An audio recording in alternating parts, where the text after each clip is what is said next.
Hello gorgeous. This is going to be a bit of a sad video. It's a Simpsons video, but it's not Simpsons Sunday. Today we lost someone who is so important to Simpsons history, and that is a man named Sam Simon. And it's really sad. It's so sad. It's so fucking sad. I mean, wow. You know, he wasn't very well, so it wasn't that unexpected, but still very horrible. Still not a nice thing to happen, obviously. But here's the thing that annoys me, because even now, I say Sam Simon's name all the time. He appears on the credits in every Simpsons episode, but still people say, who's he? Now, I didn't know a lot about Sam Simon before, yeah, I didn't know who he was. I watched The Simpsons. I knew he had some sort of role in the creation and whatever, but I didn't really know. I knew about Matt Groening and James L. Brooks, but not too much about him. And it wasn't until I found out how important he was that I read this book. This book is by John Urquhart. It's called The Simpsons Confidential. You know, I've reread this book like a billion times. It's a great book, but there's a whole chapter in here about Sam Simon. So I thought I'd let you know who he was. So, you know, as a kind of a tribute to him, because he was so important to Simpsons history, and it really pains me to think that still a lot of people, fans of the show, still don't know who he is. So Sam Simon was hired by Jim Brooks. He was the first ever showrunner on The Simpsons, and he hired the original writing staff. He hired a lot of the great staff members through a magazine called Army Man, which happened to end up on his desk. He hired George Meyer and John Swartzwelder.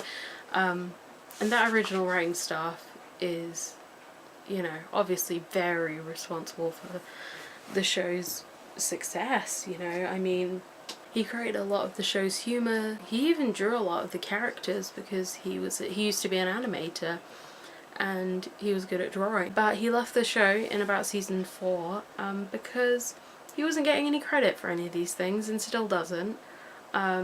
He was completely pouring his life and soul into this TV show, which was so successful. At this point, you know, Simpsons was everywhere. It is kind of still now, but Simpsons was everywhere. It was like Beatlemania, and he wasn't getting any credit for it, and no one really knew who he was, still to this day. And I hope that now he's gone, people will remember him as, you know, the genius who helped form in such a significant way a show which is, you know, which is watched all over the world. You know, it's watched all over the world.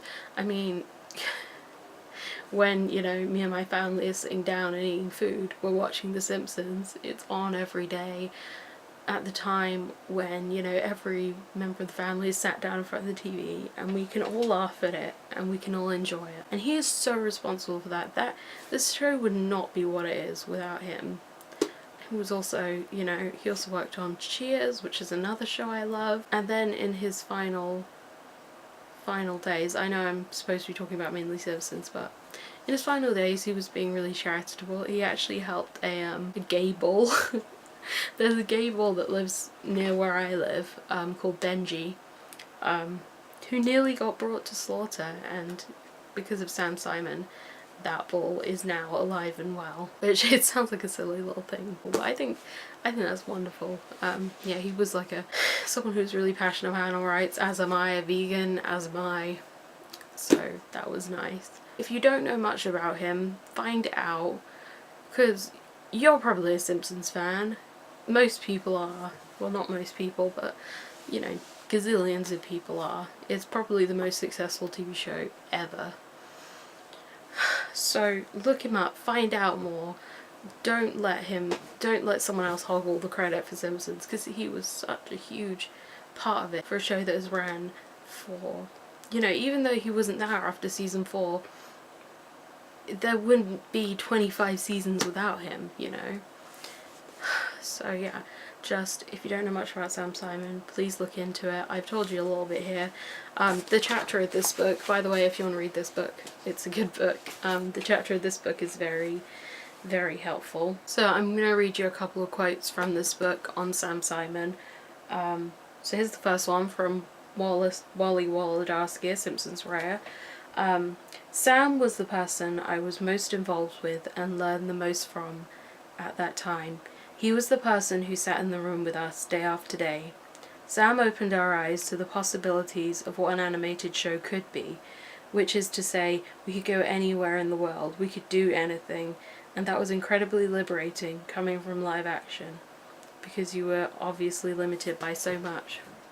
I really like that line, you could go anywhere in the world, you could do anything, because that's what The Simpsons is. You can do all that, but not in a, you know, crazy cartoon way. It's in a very real way, which is just quite genius.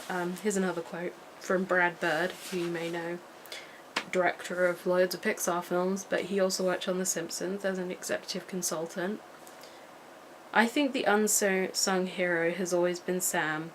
I was in the room when he took some pretty mediocre scripts and just sat there in his chair with all the writers in the room and a cigar and went through it line by line. He would get people to pitch lines, but 9 times out of 10 he came up with the best line, and if someone came up with the genuinely better line, he'd put that in. And here's a quote from Brian Roberts, who was an editor of The Simpsons. When you see the opening credits and all those characters go by, they're all right out of Sam Simon's imagination. I think The Simpsons was, in a way, the perfect storm for Sam, in that he's a pretty accomplished cartoonist himself. I remember him drawing a lot of the characters out on cocktail napkins. I wish I'd kept them. They'd be worth a fortune now. I would totally buy that. But yeah, there's a few quotes from this book. Just using this book because I really like this book. My thoughts are with everyone who's affected by his death. You know, fans, friends, family. It really is a tragic loss. Please appreciate everything he's done. Okay, bye guys, thanks for watching.